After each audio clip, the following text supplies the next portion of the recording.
Welcome back, everybody. Far Cry 3 was one of my favorite games in 2012, and I have the great privilege of being joined here by Mark Thompson from Ubisoft Montreal. They're working on Far Cry 4, coming to PlayStation 4. Thanks for joining us, Mark. No problem. Happy to be here.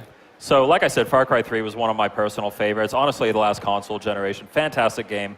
I'm really pumped for Far Cry 4. It looks amazing so far. Can you tell us a little bit about how you guys are just going to be one-upping Far Cry 3, making it even crazier, more insane, more explosion-y than Far Cry 3? So yeah, for Far Cry 4, we built an entirely new world. We moved from the tropical islands of Far Cry 3 up into the snowy mountain peaks of the Himalayas. So we created a new country. It's a fictional place called Kirat. It's based on a lot of reference from Nepal and from Bhutan. And we really throw you into the world of Pagan Min, who is the guy in the pink suit that we revealed at the Ubisoft press conference earlier. Yeah, tell me a little bit more about this new villain. I mean, you guys, in Far Cry 3, we took on Vaz, who was one of the most memorable villains in gaming history. There were some really weird, crazy scenes involving him.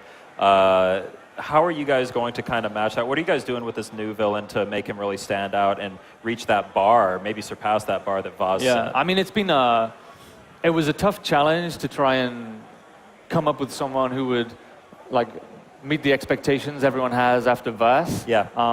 And to be honest, when we were developing Pagan Min as a character, there were a few times when we asked ourselves, like, why are we fighting this fight? Why don't we just bring Vaz back? Like, everyone likes Vaz.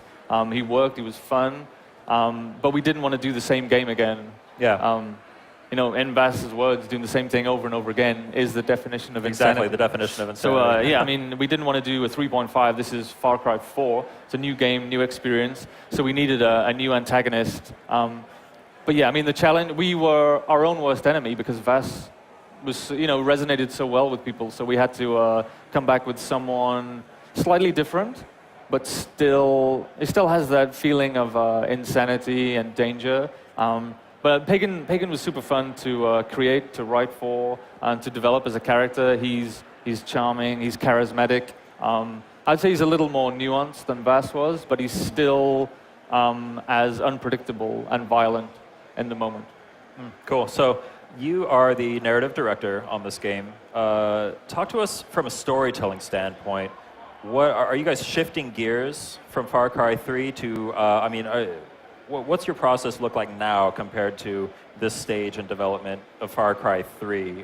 What's different with Far Cry 4 from a storytelling point of view? So I think when we were developing Far Cry 3, we really didn't know as a team just how powerful the open world was. Like, we focused a lot on the story and the missions, and the open world just kind of, a lot of systems came together at the end of development, and we realized that we had this fantastic playground that people just loved to go and explore, and people would take away their own stories. We call them anecdotes. You could play the game for 15 minutes, and you would leave with a different story about, you set fire to a tiger who ran into an outpost, who would, cause a barrel to explode, and then the pirates will all run away.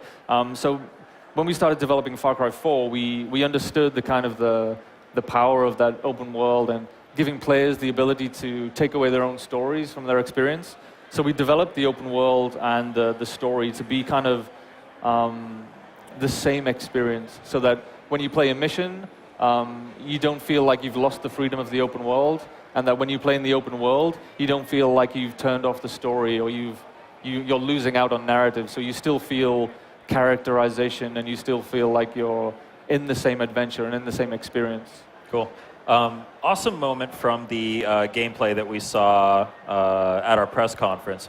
The character, the player character, strapping an explosive to a barrel, kicking it down, and then detonating it, blowing a bunch of dudes up. What other cool tricks can we expect? I mean, that's a pretty cool, involved kind of gameplay mechanic. How are you guys putting that stuff together? How deep does that rabbit hole of being able to mix and match different strategies, how deep does that go? Well, I mean, it's one of those, like, the feature was never designed for that.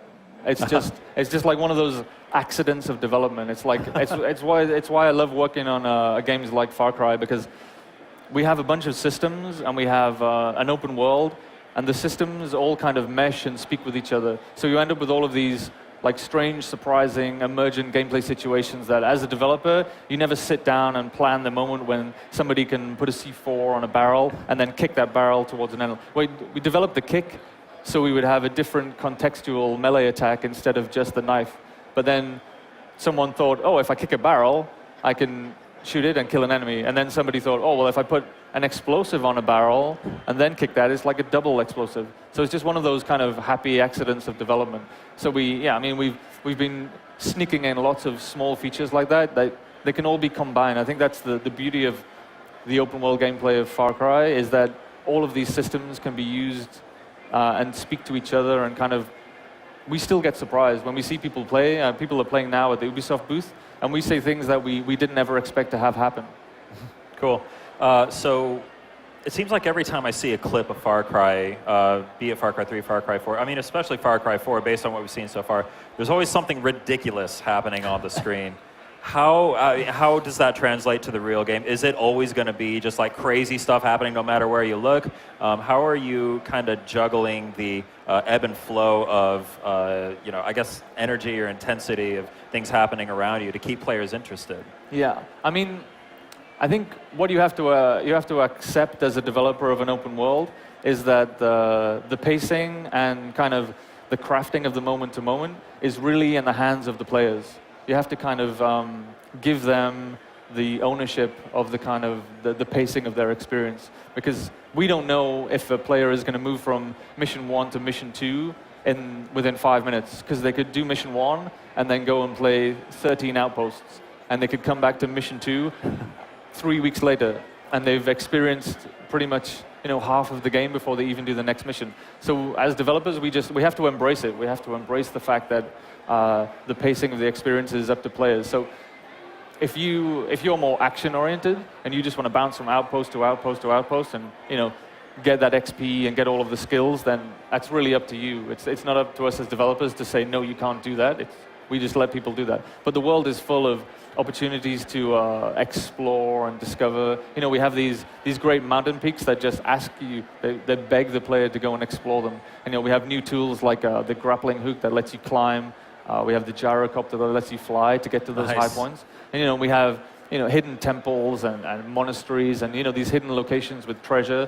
So if you want to take a break from combat and that kind of gameplay, you can go and explore the open world and find some of those secrets. Nice. So speaking a little bit more about the open world in Far Cry 4, Far Cry 3 had a very, I think, a successful approach to an open world game and an open world environment.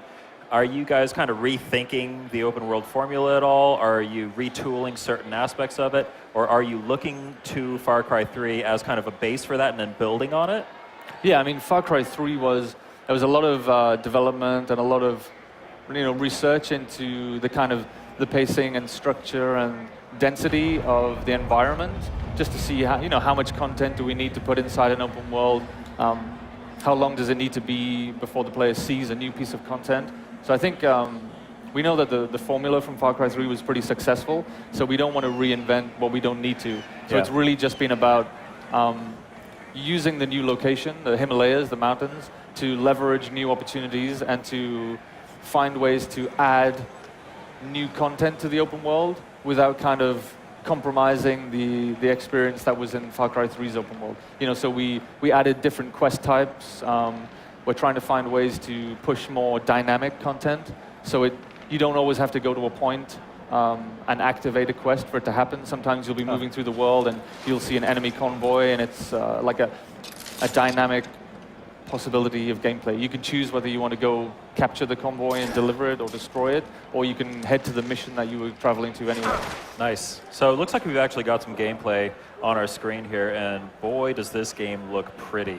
Look at that graffiti up on the wall there. That looks really cool. So how are you guys taking advantage of PlayStation 4's new next-gen hardware to make Far Cry 4 look, better than ever? Yeah, I mean, what the next-gen consoles are allowing us to do in the PS4 is really, I mean, Far Cry 4 is going to be the most beautiful-looking Far Cry game ever on console. This is like what we're looking at right now, and what we've shown, what's playable at the Ubisoft booth and here at Sony is all running on PlayStation 4. Like, this is the game. This is what the game looked like. This is real code on the hardware. Nice. So speaking of PlayStation, you guys announced there's this PlayStation exclusive feature that anyone who gets the game on PS3 or PS4 can take advantage of, the Keys to Kyrat. What is that? Tell me about that. Yeah, so at the end of Far Cry 3, we almost immediately realized that we made a huge mistake in that we didn't have open world co-op. So that was one of the first things we wanted to try and resolve with Far Cry 4 was, this open world is fun. It's going to be more fun if we can invite a friend. And so now we have, for the first time in Far Cry, we have the ability to invite a friend into your open world, and you can go and tackle towers or go and try and take down outposts and work as a team together. And then, yeah, on PSN, if you play on PlayStation 3 or PlayStation 4, if you own a copy of Far Cry 4, you can send one of the Keys to Kyrat to one of your friends, and they can join you in your open world even if they don't have buying the game. That's amazing. That's really cool. That's got to be a first of some sort. That's amazing news. So yeah, I think we're just about out of time here. But is there any closing thoughts? Anything you wanted to make sure we say to all our fans out here before we let you go? No, I look forward to everyone getting lost in the world of Kyrat and the Himalayas and showing us what the systems can do. Nice. When can we play Far Cry 4? Far Cry 4 is going to be PlayStation